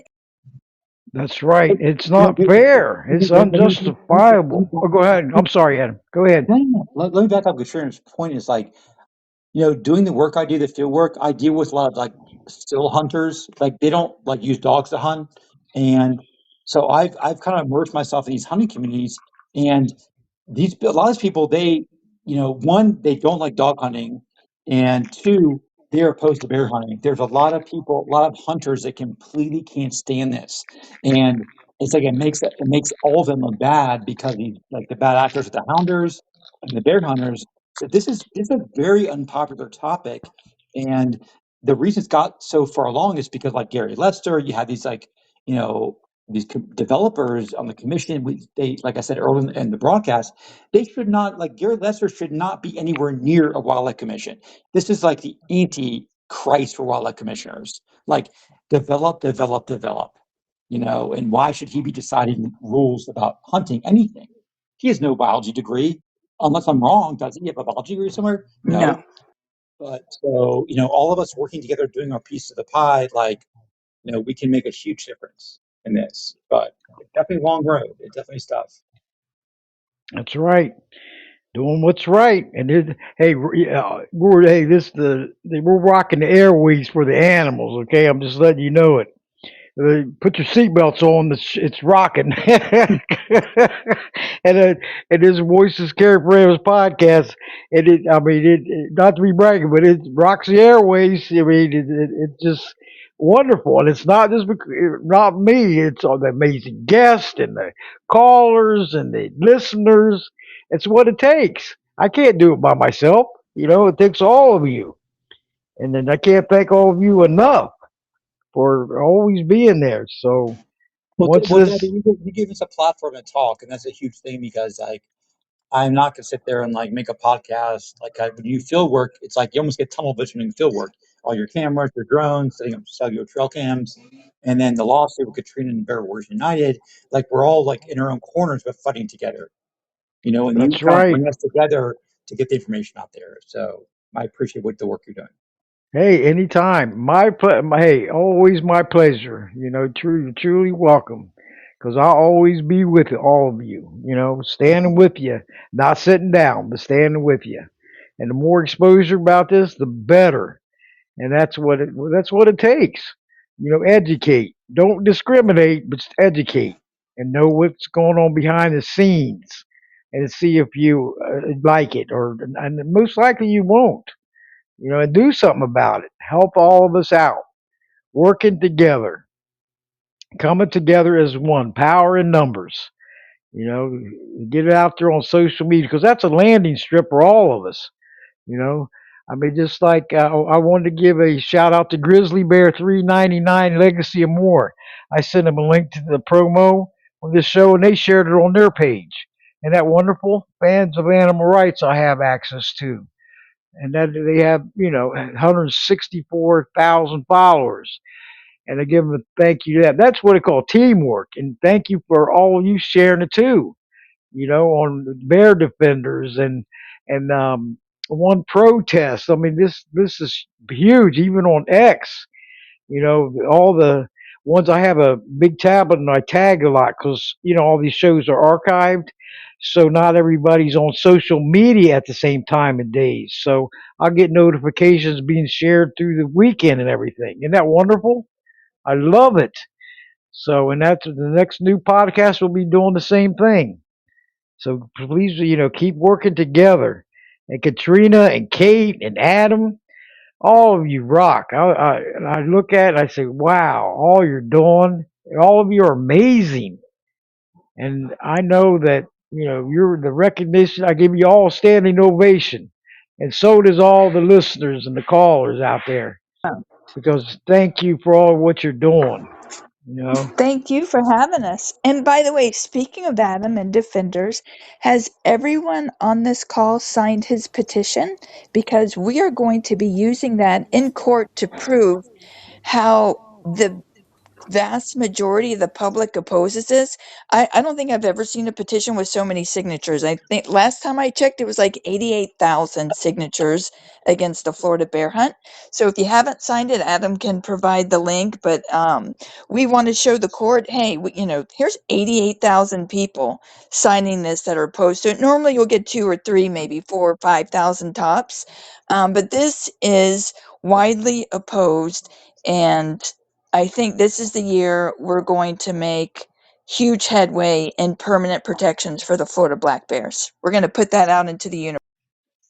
Yes, and yeah, and Adam, if you give that link, and I know I signed it, but I'll keep resharing it and resharing it on Yeah, Facebook and X and LinkedIn. You got I'll me. get to I'm that gonna this do it. Yep. And everyone, if you would help and do the same. If you haven't already signed it, keep sharing it on any social media out there. Copy the address of the bar up the top and share it all over the place. Because it could go viral. I remember that. Excuse me. The PACT Act. You remember that back in 2019? That got almost 900,000 signatures. It took a lot of work, but it got there. And a 16-year-old girl was on the start of the petition, and I was like, wow. And it's Prevention of Animal Cruelty Act back in 2019, where President Trump signed it, but a 16-year-old signed it, got a sponsor as a rep. It kept passing on, got co-sponsors, senators, and all of a sudden, and it took time. It didn't happen overnight, but that's what you call going viral, and it can happen to any petition out there. So share, share, share for the mama bear. Well, go ahead, Adam. Give me that one. I'll get hold of that petition. Yeah, Yep, Hello, everyone. yeah, I'll send you that. yep, Oh, yeah. We'll do that. And please, oh, everyone, share it and keep resharing it because not everybody's on social media at the same time and days. You'll see stuff coming through my timeline and everywhere many times because it's to catch everyone or tag them. So in groups and pages, there's more, members and stuff. But go greetings, ahead. Debbie. I'm sorry. Greetings, Debbie. Hey, It's Aloha, Harold. how are you? Hi, I'm You good. are. Hi, Adam. Hey, how you doing? I'm That's well. Aloha. Yeah, Thank you. yeah. Did, I'll sign it though, if it's posted here. yeah, I'll I'm get it. I'll ready for pass it. it, Debbie. Oh, thank you, Debbie. No problem. I will do it as soon as I get it. I'll put it at that Animal Advocates United, and then on a Messenger, I'm gonna put it in there too, and all over the place once I get it. Appreciate your help always. Yep, You're welcome, Debbie. because that's what it takes. Working together and close together, I hope to and visit Florida sometime. yeah, I'll do that. It's not. It's beautiful weather here now, but next month I won't be saying that because it's gonna get too hot. Oh gosh. Yeah, I Yep, just returned from Columbus, Ohio last week. yep. And yeah, Yeah. and I bet it was cold up there. Oh, yeah. Very windy at night. Yep. Yeah. But I will. Thank you for all your help, and share, share, share. Pressing like and love and all that. Getting mad, that doesn't serve justice for the animals. Somebody just So here we go. Who did somebody else want to? Somebody just came through to come on air, and it went by too fast. Oh, I don't know who it was, but we'll oh, be. I Well, think Phyllis I was got like saying, I got 4 dogs. Okay. Got to feed and walk. So yeah, feel like Okay, starting. and I understand. What another great show, Adam, and Kay great Kay called in, Katrina and Aloha and speaking, and this is wonderful. And where's that mama cat? If we can stay on probably for another 15 minutes, if anybody wanted to bring anything on, Michelle, thank you, Michelle. Hello, Debbie. Okay, here we go. Okay, mama. Okay, who wants to go on air, Michelle or Mama Cat? Go ahead. Let Michelle go. Michelle, can you hear me?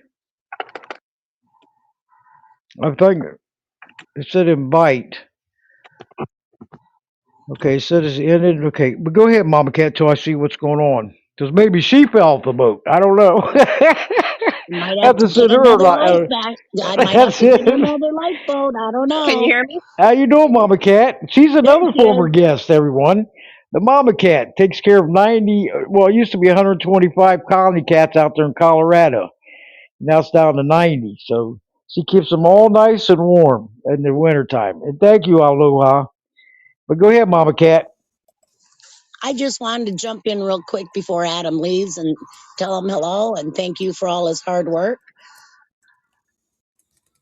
I appreciate that. Thank you. Yeah, I signed your petition the last time you were on. Um, is this a new one or is it the same one?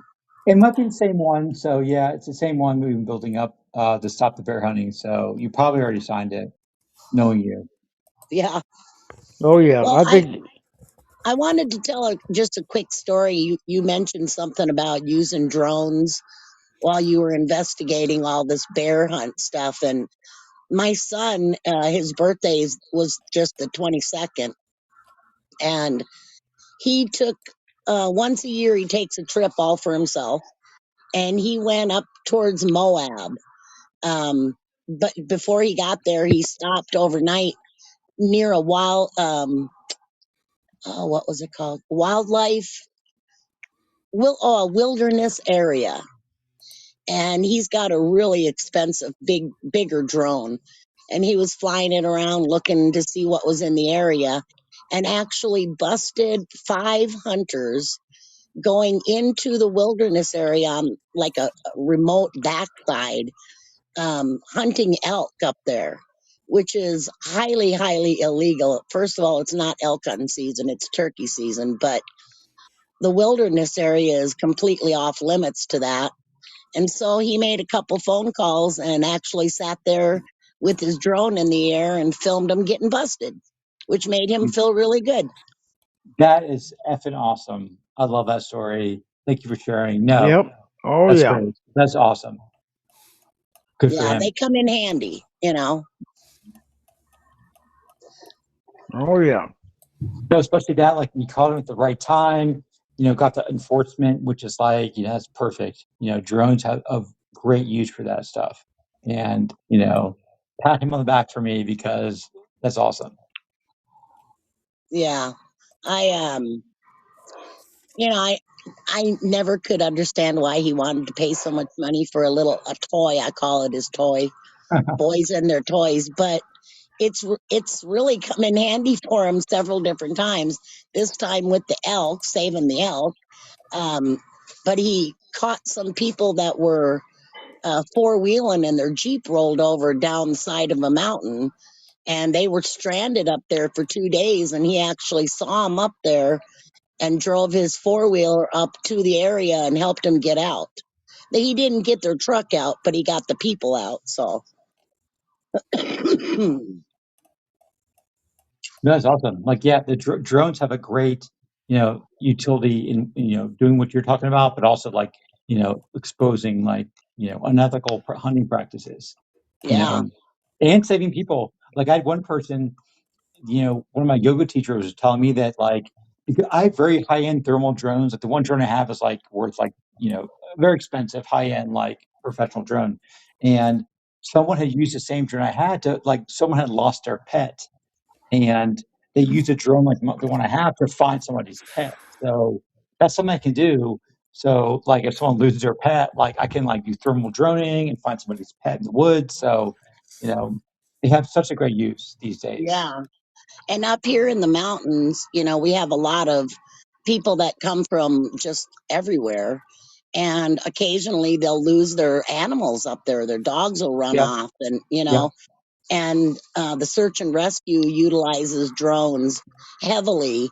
And a couple of the animal rescue groups in this area use them to go up there and help find people's dogs. Yeah. And It's something you can't do from the ground, and especially like, with, you can cover so much territory. Like it's supposed to like, guys walking around. And so, yeah, it's an incredible way to like, what I'm doing using with this for like exposing hunting and showing what happens from the ground. But like what you're talking about, like actually like making a difference, like saving something. right, I live in Colorado, so there's a lot of search and rescue type situations that they use them in up here. But I just wanted to share that story with you about the drones. No, thank you. That's awesome. I'm glad you did. Yeah, thank you, Mama Cat. Michelle, did you have another question? You're more than welcome to ask Adam or Kate or Katrina. Teamwork. Michelle, can you hear me? You're live and on the air. It I think you says have the. she's live, but I don't see her popping up. I know. I keep getting these, invite. Okay, call in Okay, and something's maybe call in. here. Here, wait a minute. Okay, let me see if she's okay. You're live now, there, Michelle. Go ahead. Can you hear me? You're live and on the air. Maybe there's some audio problems or something. I have to switch hats. I have to turn into technical support. Technical support, please. 24/7. I don't know what's going on here. I'm inviting her come in. There, I Okay. threw her a life raft. Okay. Okay, you're on speaker now. Michelle, there you I are. might. Go ahead. Okay. I guess this is for Katrina because she's doing the court cases. Have you ever brought it before a judge or challenged it, this commission, with their conflict of interest on how they can even keep these seats? Yes, as a matter of fact, those conflicts of interest have to be reported in a very difficult format to the Ethics Commission. That's nothing that we can sue over. And there have been ethics reports filed, and they go nowhere because the people in charge of the Ethics Commission are the same people who appoint the FWC commissioners. These are developer funded legislators. And we even submitted an ethics complaint about a former FWC commissioner, Lisa Pretty, who not only took millions of Floridian taxpayer dollars to put her land in supposed conservation, she voted to have a bear hunt as a commissioner and then sold like tickets for people to kill bears on her property that we paid her to put into conservation for wildlife protection. Oh my God. So if she doesn't get in trouble by the state of Florida, no one's going to get in trouble by the state of Florida. So Right. Wow,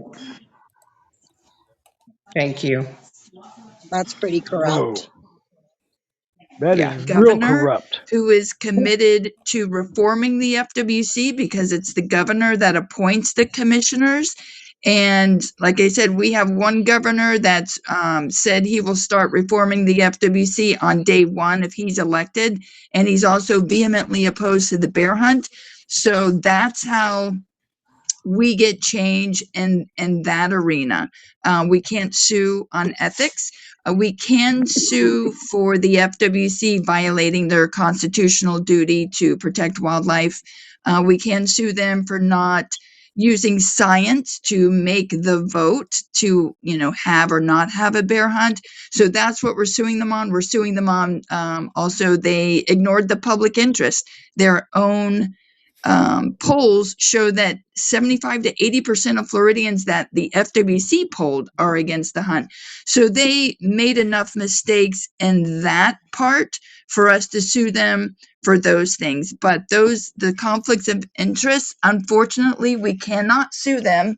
And our ethics commission is just absolutely unethical. And it's a huge frustration for everyone in Florida. And that's what it's so important this upcoming election for governor. We have a chance to stop the corruption, to stop the development, to, get protections on our wildlife's habitat and clean up our waters and stop the bear hunt and, cross our fingers. Let's go for the gold and get hunting with dogs stopped. But it's all going to be about, putting principles above politics, which the state obviously doesn't know. They don't have a relationship with the truth or with ethics.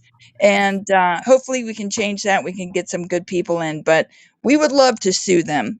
To answer your question, would love to be able to sue them for their violations of ethics, but we can't, unfortunately. Whoa, corruption out of control. That's the sad part. We Yes. don't have much Well, of a well, way hey, to well, hold well, hey, them Deb, responsible. hey, Deb, I'm sorry. I have to like get out of the call. Like, I have like 4 dogs that I have to feed right now, so it's Okay, no walking problem. time. Yeah, yeah. Yeah, nobody. Bye, Adam. Adam, thank you so much for coming on air, and another great show and everything. Rocking the airways, Animal Warrior brother and sisters. This is great. And thank you, and looking forward to having you back on the new podcast. Okay, Okay. Riverside.fm. We'll be in contact. The more exposure, the better. Yep.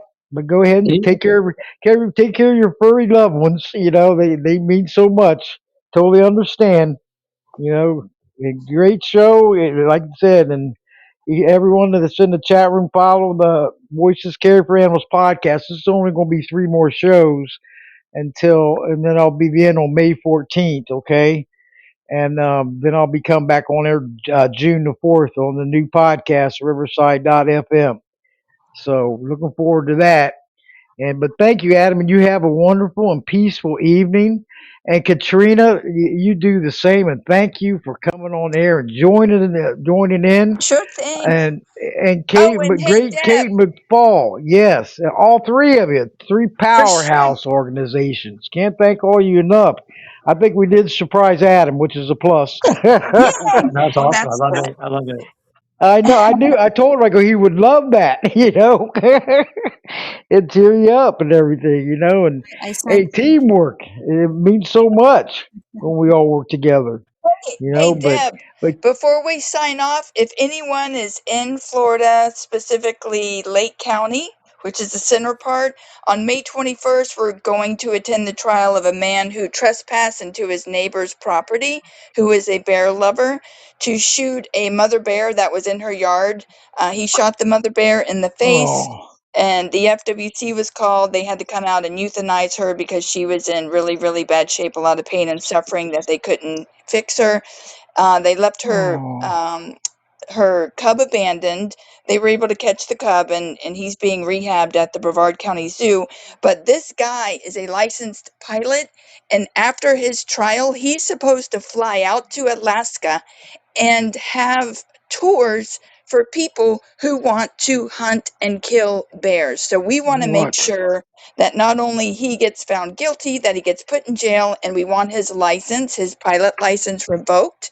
And I have pilots that are private messaging me, giving me all of the information I need to get his pilot's license revoked. He he doesn't have any friends in the state of Florida. And if y'all, like I said, if y'all are in Central Florida on May 21st, please join us in court. And you can wear a shirt that has a bear on it, but no words. And we want to pack the courthouse and let the judge know that this guy needs to maximum punishment. Yes, we know we want justice. Oh, that's so cold hearted and It is, cruel, and it vicious. wasn't the first time that he trespassed into his neighbor's yard to shoot a bear illegally.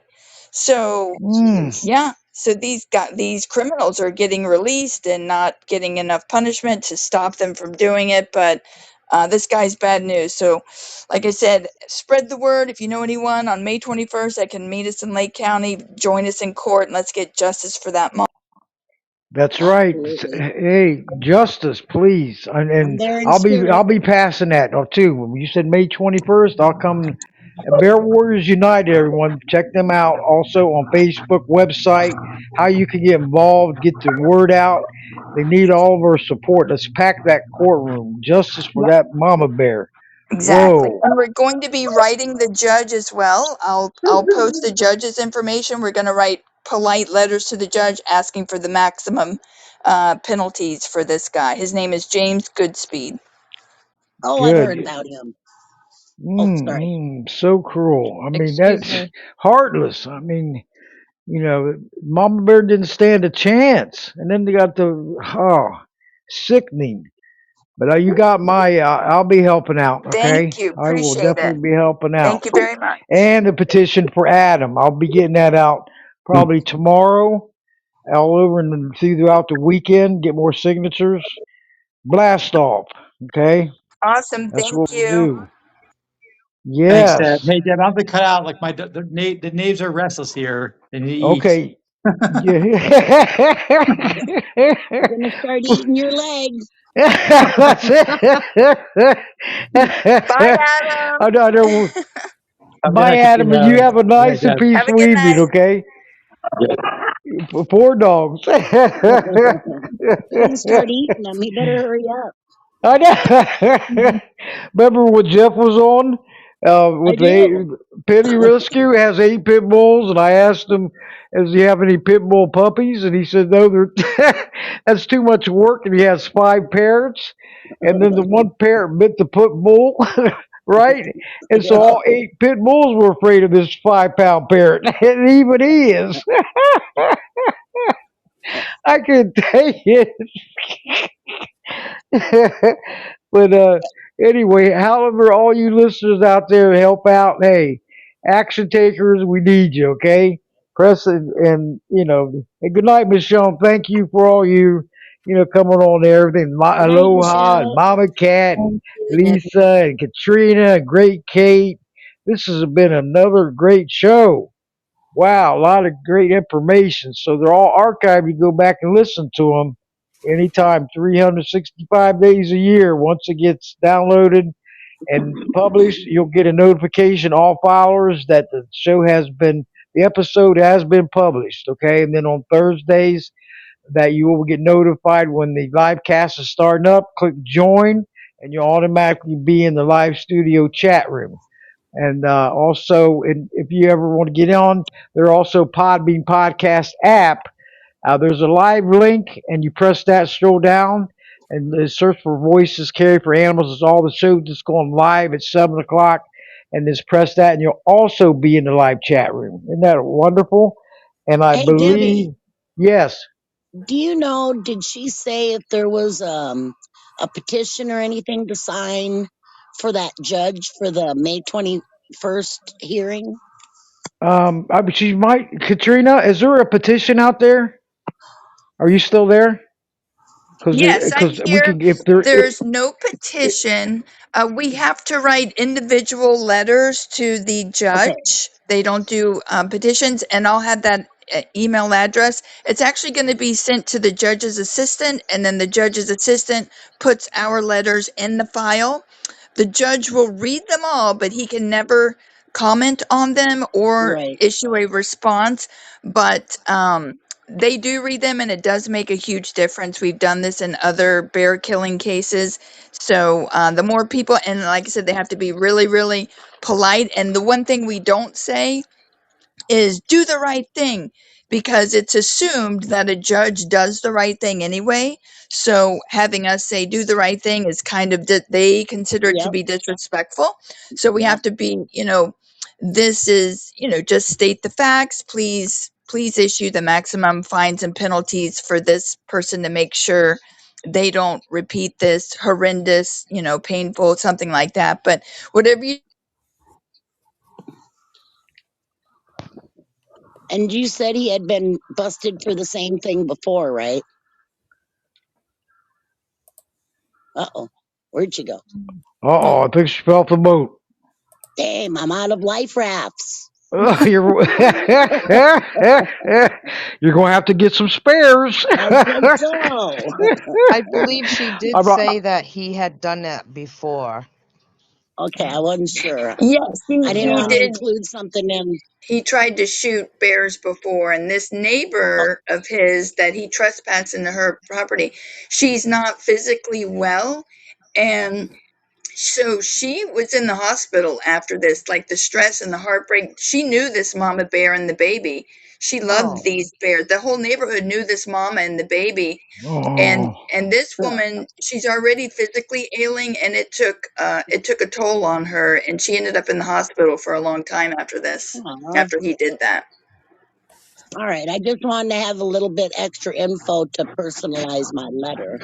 Okay. And if you email me at bearwarriorsunited@gmail.com, I will provide the police report so you can see exactly what happened, and then you can form, your own opinion and what you want to say from the actual facts that the FWC listed in the arrest report.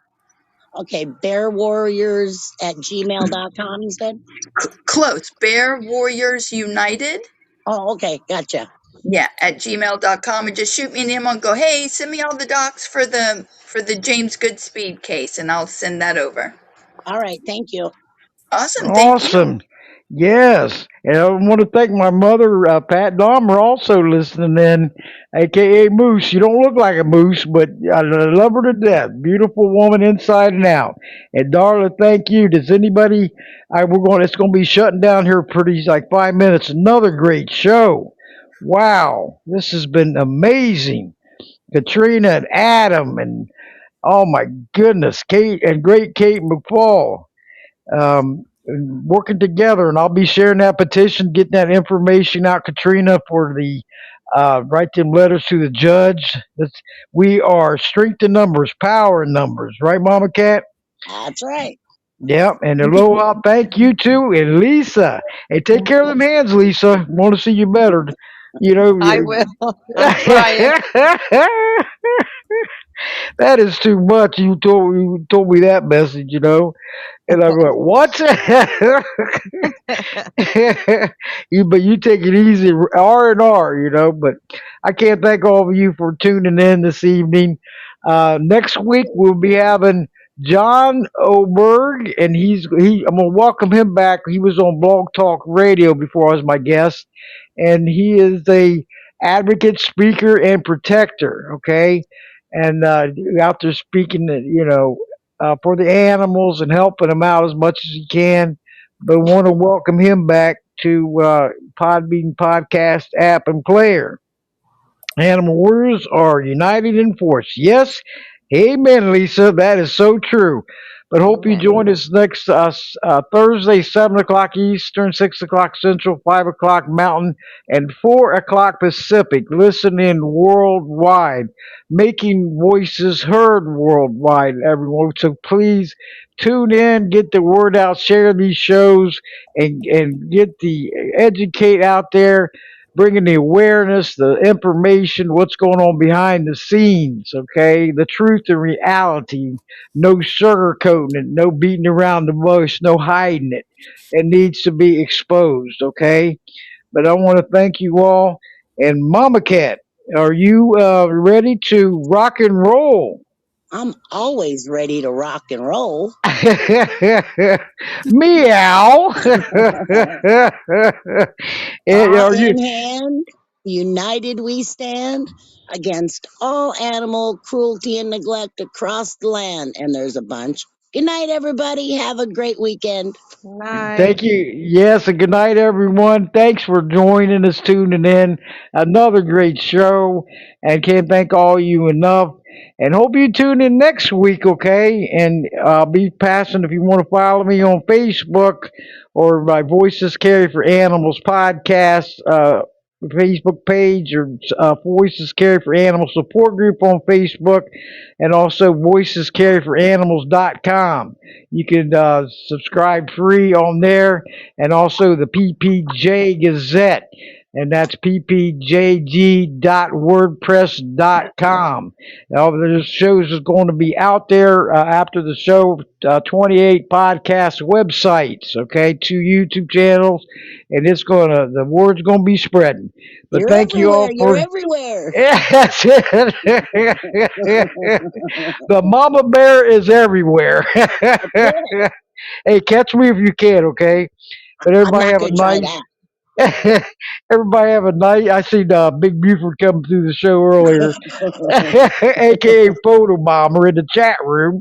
He Homer. loves the selfies, So, but thank you all, and may God bless all of you. Good night, and thanks for Night, tuning Dad. in.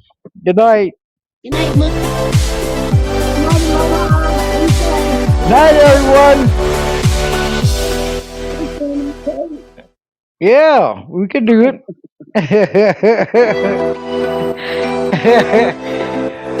With our voices, the animals will be heard. With our action, the animals will seek justice.